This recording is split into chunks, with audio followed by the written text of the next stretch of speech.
13 years ago, the world was introduced to a new, interesting concept by the way of Ubisoft and Ubisoft Montreal. Players took control of Desmond Miles, a bartender who was kidnapped by the mega corporation Abstergo to simply use an odd machine called the Animus. With this machine that seemed to only come from what dreams could think of, Desmond and the player were sent way into the past to relive Desmond's ancestors' memories. Thus, the long-running series Assassin's Creed was born. This is a series that has always meant a lot to me. Ever since stepping into the shoes of Desmond and Altair, I've been hooked. I played every mainline entry, gotten every achievement in every mainline game as a lead up to Valhalla's release. Now, I would be remiss if I didn't mention the major shift for the series from a stealth action game to an action-adventure RPG. Many fans felt whiplash after the tonal shift, but I can confidently say Assassin's Creed Valhalla is the greatest culmination of the past 13 years. It is a beautiful mix of old and new that shows Ubisoft and its many developers know exactly what they're doing. 13 years later, Layla Hassan, Templar scientist turned assassin agent, discovered the bones of a Viking in the United States during her quest to find and possibly stop the next great world catastrophe. With the use of the Animus, Layla steps into the shoes of Eivor during their conquest to unite England under the Raven clan. Throughout the 60-ish hour campaign, Eivor and their clan help fellow Viking clans, kings, and lords to fight their enemies to gain them as allies in case of any danger or conquest as needed. Where there are people on the side of good and freedom, there are those who want to control the land and its riches for their own nefarious purposes, to lead the land in the way they deem fit. The Order of the Ancients, the precursors to the Templars seen in other games, have found their way into England's every facet, from their markets to their churches, to shape the land how they want.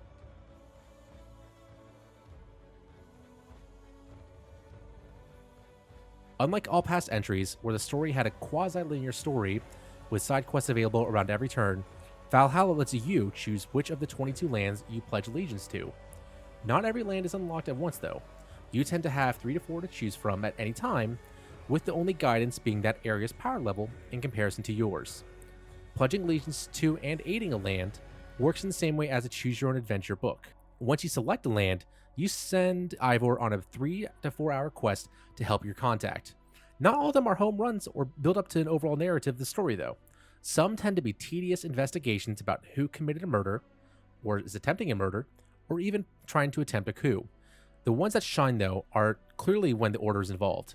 These parts clearly have the most TLC involved with story building, meaningful choices, and establish a colorful cast of characters that really help bring more character to the game. But that isn't to say the ones that feel like side areas aren't fun. Out of the 22 lands, only 2 felt exhausting to complete.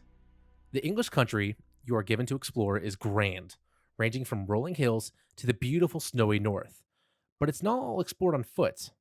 With your trusty mount, you can ride along the roads or through the forest, or you can take the many rivers to get around. This is what may be my favorite mode of transportation introduced to an Assassin's Creed game to date. Unlike the past games, with naval combat where you had a boat and crew loaded with cannons or spears and flaming arrows in the case of Odyssey, you simply have a longboat and your fellow Ravenclan Viking to row and sail. It's peaceful and relaxing, giving nice reprieves between diplomacy and bloodshed that follows. The boat may be the best way to get from point A to point B before fast travel is unlocked. However, there isn't just rivers and hills that you go through as you head to your next quest. Unlike the numerous icons seen in past games that denote all different collectibles, side quests, and exploration opportunities, everything has been simplified into 3 different categories: wealth, mysteries, and artifacts. This simple system really helps drive exploration much better than any past game. Not knowing where you're headed and not finding out until you've gotten close to your destination had me try to be more adventurous as I played through the story. In past games, I would have left everything till after the credits rolled. Not this time though. Finding the most basic items felt rewarding, and not like I'm just ticking a checkbox either. Similarly to the past 2 games, combat is more action focused. Enemies tend to be dangerous, and you have a whole repertoire of abilities at your disposal to fight in brutal combat. The biggest change, though, comes with stamina. In the past, you had a plethora of stamina bars that let you simply use abilities over and over and over again until you're victorious.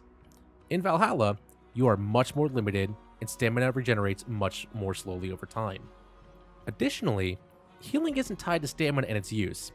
Healing uses a usable item again that you must scavenge. I honestly enjoy the danger of having a limited resource again, especially when combat gets heated. Fights can range from a single one-on-one brawl to a siege where bodies will litter the battlefield when you're done. Vikings were known for their ferocity, and that key aspect is translated very well. When you kill, you make sure they don't get back up. Finishers happen regularly, and they are visceral. You don't simply swipe at someone in slow motion or stab them through the throat. You mutilate enemies as they breathe their dying breath. Combat does tend to get stale once you find the right gear and weapons you enjoy, but it's still quick. Enemies are no longer health sponges of yore. They take the hits and are quick to finish before moving on to the next one. One of the biggest complaints of the past two games are stealth, and more importantly, assassinations, as they felt meaningless. I am pleased to say that stealth combat is really fun in Valhalla. Social stealth, which disappeared for a while, is back in a whole new way. When walking around a distrustful village or city, Eivor can raise their hood to become inconspicuous and weave through crowds, walk among priests, and sit on benches or play games with strangers to stop any suspicion from the guards. Finally, assassinations feel just as good as they used to before the series got a facelift. Assassinations are insta-kills again for the most part. If you can't insta-kill someone with a stab of your hidden blade, there is an unlockable talent from leveling that lets you play a quick time event to finish the job and move on to the next. I'm so glad they made stealth feel like the old games in this new engine. It is honestly the best of both worlds. As you may have heard by now, there are a plethora of bugs in Valhalla. I never experienced too many, save for having issues climbing trees or the occasional crash, but never to the extent I've heard from others. My gripes with this game come with some of the other new and returning features in the game. Eivor is accompanied by a raven named Sinan. I actually had to look up Sinan's name because unlike the last two entries, the bird plays a much smaller part in the gameplay loop. Previously, I used the bird to scout out a base as I was about to take it over. Sinan could do that, but I scanned everyone around me much more quickly by using this game's version of Eagle Sense that pings all loot and enemies around me very quickly. Even when finding treasures, I just pinged everything around me to find where the treasure I was looking for was located. Finally, the gear. Gone is the lootathon nature of gear that was in Odyssey, and partially in Origins. A piece of gear you find early on in the game can be used all the way until the credits roll, through the in-game upgrade system that costs resources you come across naturally. While this is a nice change, I miss the days of getting actual gear upgrades and doing away with old looks. Plus, with the way stats work in Valhalla, gear is near meaningless. At the end of the day, nothing really mattered to me except the look and the armor stat. No matter the set bonus, I just kept what looked coolest and upgraded that. I don't think I ever changed my gear out unless the game forced me to, for certain moments I don't want to spoil. But these are both very minor gripes that didn't phase my overall experience, and felt more like afterthoughts than anything.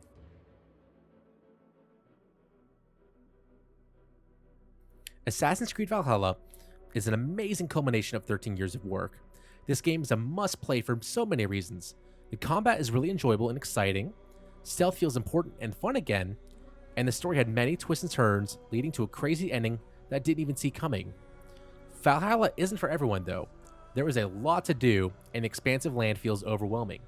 But I promise you, if you stick with Valhalla, you will find what may be one of your favorite games of this new generation welcoming you home, like a great warrior walking into the halls of Valhalla.